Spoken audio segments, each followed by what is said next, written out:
Dubai के एक शेख हैं जो कि योगी स्वामी जी के सामने आने से पहले स्टेज में आकर कहते हैं जय श्री राम का नारा लगाते हैं। गाइस, जय श्री राम।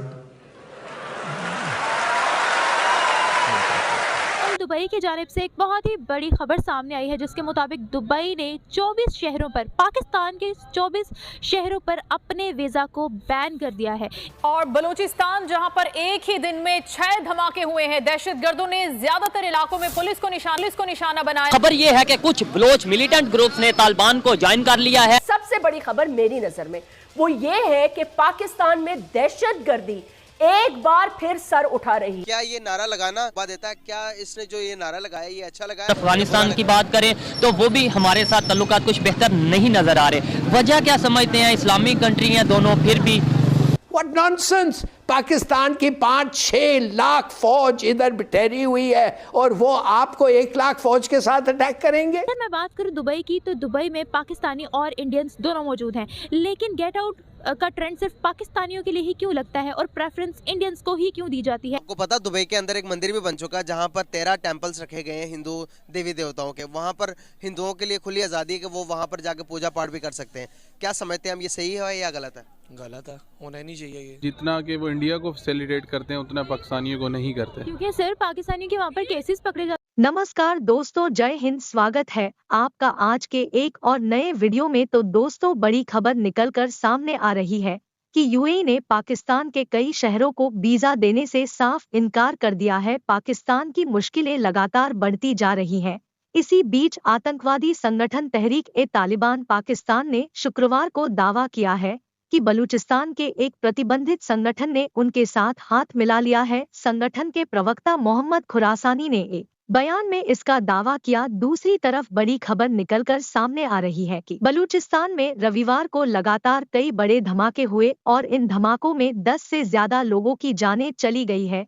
इन धमाकों में पाकिस्तानी आर्मी के एक कैप्टन और 5 सैनिकों की भी मौत हो गई है। पाकिस्तान के ISPR के अनुसार कोहलू जिले के एक गहन क्षेत्र में IED विस्फोट हुआ। इस्लामाबाद में अब धारा 143 लगा दी गई है। पाकिस्तान में हर तरफ खौफ का मंजर है। पिछले कुछ हफ्तों में पाकिस्तान में हुए आतंकी हमलों ने पाकिस्तान को हिलाकर रख दिया है। दुबई के एक शेख हैं जो कि योगी स्वामी जी के सामने आने से पहले स्टेज में आकर कहते हैं जय श्री राम का नारा लगाते हैं। गाइस, नारा वो लगाते हैं तो ये पाकिस्तानी पब्लिक को ये वीडियो दिखाऊंगा, मैं पूछूंगा उनसे क्या ये नारा लगाना बात देता है? क्या इसने जो ये नारा लगाया ये अच्छा लगा या बुरा लगा है? इस बारे में पाकिस्तानी पब्लिक क्या अपनी राय देती है, आइए मिलकर जानते हैं।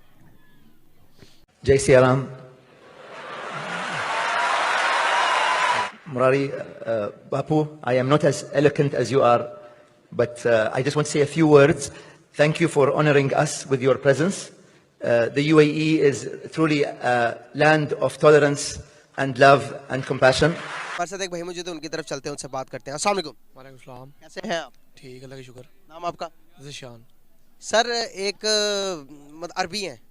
अरबी हैं जो कि हिंदुओं के एक महफिल में जाते हैं तो वहाँ पर हिंदुओं का एक बहुत बड़ा जोन सा उनका एक स्वामी जी होते हैं, तो उनको रिप्रेजेंट करते हुए कुछ बात करते हैं, वो आप सुनिएगा, उसके बाद आप अपना पॉइंट ऑफ व्यू दीजिएगा क्या ये शेख जो कर रहे हैं सही है या गलत है।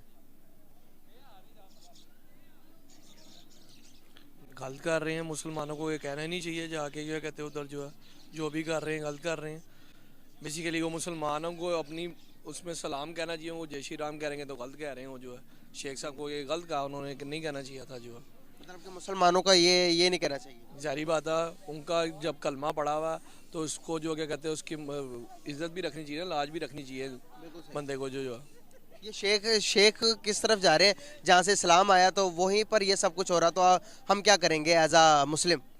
ऐसे ही है, क्या कहते हैं जब शेख होगा ये हालत है तो फिर बाकी जो कौम है वो फिर किस तरफ जाइए। हालांकि सऊदीया के जो शेख है वो माना जाता है उनसे ही जो इस्लाम का सारा हुआ था सीन। जब वो ये हरकतें करेंगे तो बाकी जो मुसलमान आम है वो क्या फिर करेंगे? आपको पता दुबई के अंदर एक मंदिर भी बन चुका है जहाँ पर 13 टेम्पल्स रखे गए हैं हिंदू देवी देवताओं के। वहाँ पर हिंदुओं के लिए खुली आज़ादी है कि वो वहाँ पर जाके पूजा पाठ भी कर सकते हैं। क्या समझते हैं हम, ये सही है या गलत है? गलत है, होना ही नहीं चाहिए ये। दुबई एक टूरिज़्म हब है, तो टूरिज़्म हब में जो लोग मतलब कि वहाँ पर हिंदुओं की अक्सरियत ज़्यादा है, तकरीबन 60% हिंदुओं की इन्वेस्टमेंट है दुबई के अंदर, तो वहाँ पर अक्सरियत को देखते हुए उन्होंने मंदिर बनाया। तो मंदिर बनाना कोई गलत बात है या सही बात है? गलत है, क्योंकि जिस आप देखें ना इंडिया में भी मस्जिदें हैं, क्या कहते हैं, आपको पता है इंडियन में भी जहाँ है उधर भी 60 से 70% जो मुसलमान ही रहता है। आपको पता है ईद भी बनती है वहाँ पर, जो क्या कहते हैं, और दिवाली वगैरह भी बनती है, मगर ये कि इन लोगों को तो नहीं बनाना चाहिए। सर इस्लाम तो कहता है कि आपके हाथ से, आपके शर से, आपकी ज़ुबान से आपका पड़ोसी महफूज रहना चाहिए। तो सर अगर हम किसी को उसके मज़हब की खुली आज़ादी देंगे तो आपको नहीं लगता कि इस्लाम ने तो कहा ही नहीं है किसी को मज़हब को, मतलब कि किसी पर ज़ोर ज़बरदस्ती करो, उनको मस्जिद में तो कहीं नहीं है। नहीं वो तो नहीं है, मगर फिर मतलब के मंदिर नहीं बनने देना चाहिए। जारी बात है, नहीं बनने चाहिए, वो वैसी बेवकूफ़ों की अकल पे पड़ता है। कल दुबई की जानिब से एक बहुत ही बड़ी खबर सामने आई है जिसके मुताबिक दुबई ने 24 शहरों पर, पाकिस्तान के 24 शहरों पर अपने वीज़ा को बैन कर दिया है। इससे पहले की अगर बात की जाए तो तकरीबन 12 से 16 शहरों पर बैन था, लेकिन अब रात को जो न्यूज़ सामने आई उसके मुताबिक ये कहा जा रहा है कि 24 से ज़ायद शहरों पर भी बैन लगाया जा सकता है। हम नहीं चाहते पाकिस्तानियों को अपने मुल्क में। अगर मैं बात करूं दुबई की, तो दुबई में पाकिस्तानी और इंडियंस दोनों मौजूद हैं, लेकिन गेट आउट का ट्रेंड सिर्फ पाकिस्तानियों के लिए ही क्यों लगता है और प्रेफरेंस इंडियंस को ही क्यों दी जाती है, जानेंगे हम लोगों से, मेरे साथ रहें। दुबई की पहले से ही हमारे जो दुश्मन ममालिक हैं वो उनके बाशिंदे वहाँ पे काम करते हैं, तो वो उनको ज़्यादा मतलब फैसिलिटेट करते हैं बजाय ये कि हमारे पाकिस्तानियों को।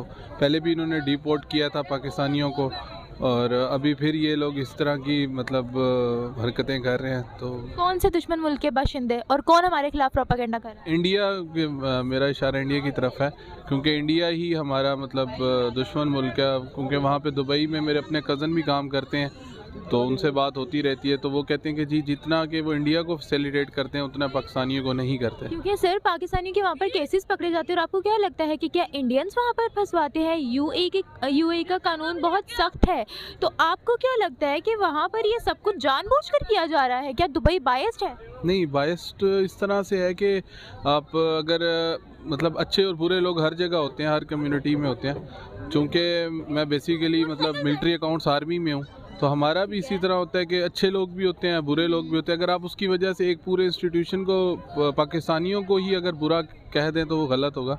हाँ, अच्छे बुरे लोग हर कम्युनिटी में होते हैं। तो दुबई का इस तरह से है कि ये बायस्ड थोड़ा सा मुझे लगता है बिहेवियर टुवर्ड्स पाकिस्तान। सर आप देखिए, अगर हम बायस्ड की बात करते हैं ना, तो फिर सऊदीया ने भी पाकिस्तानियों के लिए गेट आउट पाकिस्तानीज का ट्रेंड लगाया। आपको पता है कि सऊदीया दुबई दोनों में इंडियंस और पाकिस्तानीज दोनों हैं, फिर ये ट्रेंड पाकिस्तानियों के लिए ही क्यों? अब हर कोई तो नहीं ना बायस्ड हो सकता अगर हम ये कहते हैं कि दुबई बायस्ड है।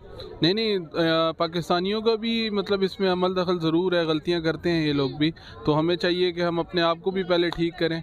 और लेकिन मैं फिर यही कहूँगा कि जिस तरह से वो इसराइल से यूएई में वो उनका वज़ीर आज़म आया, ठीक है, और अभी भी वो वहाँ पे सफारत खाने की और एक अलग शहर आबाद करने की बात करते हैं, तो आपको क्या लगता है, क्या ये गलत है? हाँ, तो इसराइल से हमारे किसी भी किस्म के, हमारे कायद ने भी यही कहा था, चूँकि आज 25 दिसंबर है, तो उन्होंने भी यही कहा था कि जी किसी किस्म का भी अगर यहूदी हैं तो उनसे हमारा कोई लिंक नहीं होगा, जिसने भी पाकिस्तान बनाया है, जिसकी वजह से आज हम आज़ाद मुल्क हैं। तो सर हम लोग यहूदियों से, हम लोग नॉन मुस्लिम से जब डॉलर्स लेते हैं, जब फंड्स लेते हैं, तो फिर हम वो क्यों लेते हैं? नहीं, अब ये एक अलग डिबेट है।